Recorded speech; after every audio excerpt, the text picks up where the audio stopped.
Il ne dit jamais bonjour. Ça va? 4 mots simples. 4 mots que tout le monde utilise sans réfléchir. Mais lui, jamais. Au début, les gens trouvaient ça étrange. Certains le prenaient pour de l'arrogance, d'autres pour de la froideur. Mais personne ne comprenait vraiment. Parce que derrière ce silence, il y avait une histoire. Une histoire de fatigue, de lucidité et de transformation. Il fut un temps où lui aussi disait bonjour, où il demandait « ça va ?» sans vraiment écouter la réponse, où il remplissait les silences avec des mots inutiles, comme tout le monde. Mais un jour, quelque chose a changé. Pas un événement spectaculaire, pas un drame, juste une prise de conscience lente, presque invisible, comme une fissure dans un mur qui finit par tout faire s'écrouler. Il a commencé à observer. Observer les gens, les conversations, les habitudes.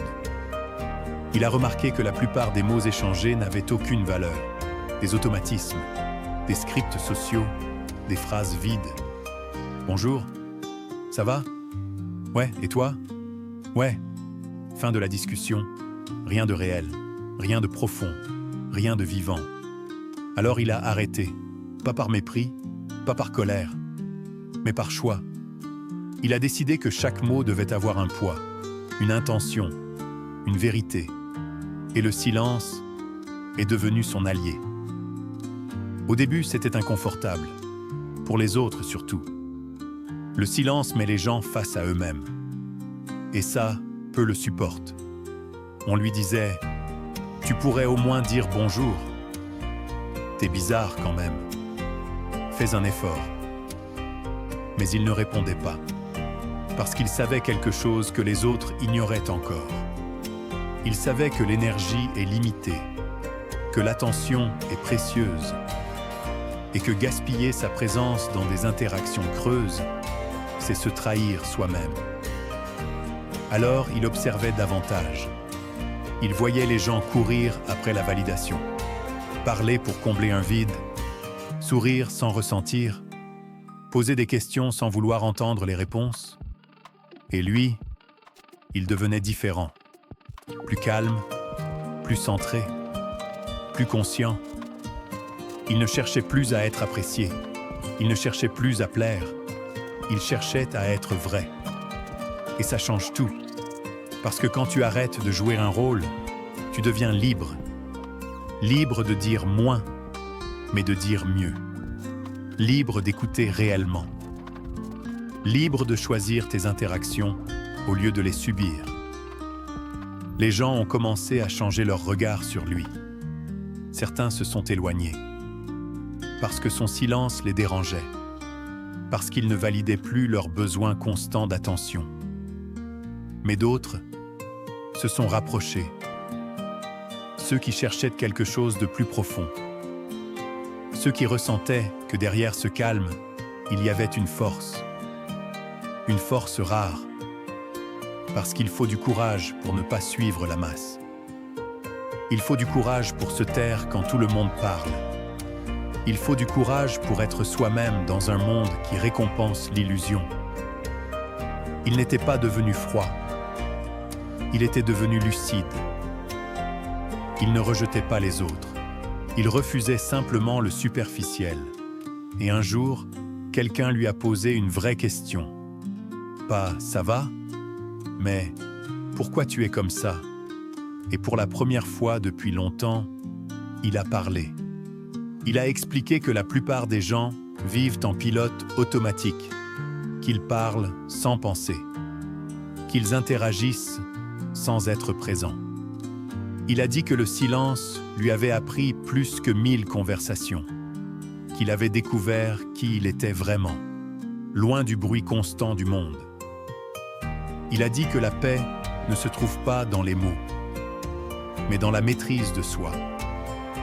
Et cette personne a compris, parce que la vérité résonne toujours chez ceux qui sont prêts à l'entendre.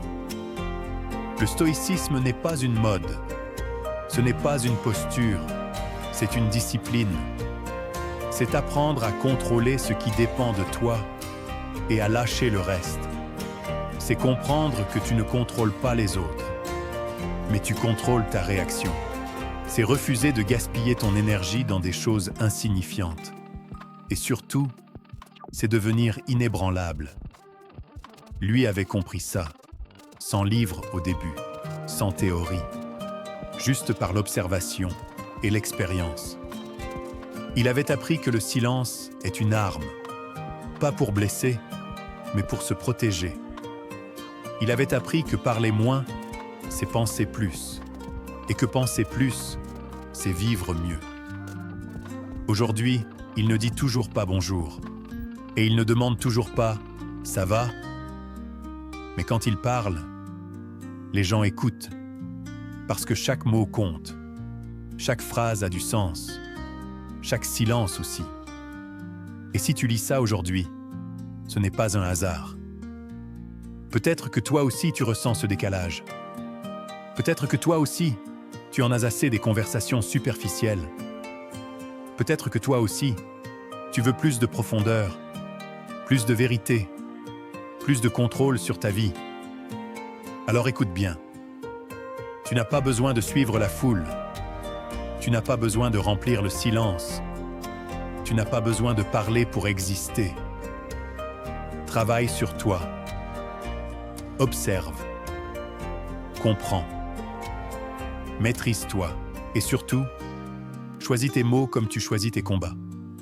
Parce que tout le monde parle, mais peu comprennent. Si ce message résonne en toi, si tu veux aller plus loin, si tu veux développer un esprit fort, calme et discipliné, alors ne reste pas simple spectateur. Décide. Décide de reprendre le contrôle de ton esprit. Décide de ne plus réagir à tout. Décide de ne plus donner ton énergie à ce qui n'en vaut pas la peine.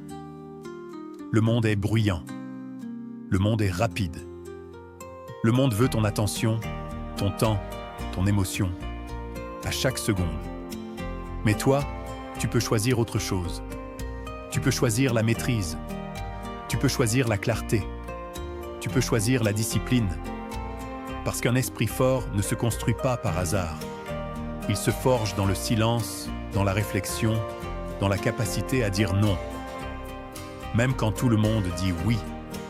Ce n'est pas facile. Ce n'est jamais facile. Mais c'est exactement pour ça que si peu de personnes y arrivent. Alors pose-toi cette question, honnêtement. Est-ce que tu veux rester comme tu es ou devenir quelqu'un que même toi tu respectes? Parce que tout commence ici, pas demain, pas quand tu seras prêt, maintenant. Si tu es prêt à évoluer, à penser différemment, à construire une mentalité stoïcienne solide, alors abonne-toi à cette chaîne. Chaque vidéo est conçue pour t'aider à devenir plus lucide, plus résistant, plus concentré. Pas de distraction, pas de superficialité, seulement du contenu qui renforce ton esprit. Le reste du monde continuera à parler. Toi, tu commenceras à comprendre. Si ce message résonne en toi, si tu veux aller plus loin, si tu veux développer un esprit fort, calme et discipliné, alors abonne-toi à cette chaîne de motivation stoïcienne. Ici, pas de bruit inutile, pas de phrases vides, juste des idées puissantes pour construire une version de toi-même plus solide, plus lucide et plus libre. Le chemin est exigeant, mais il en vaut la peine. À toi de décider maintenant.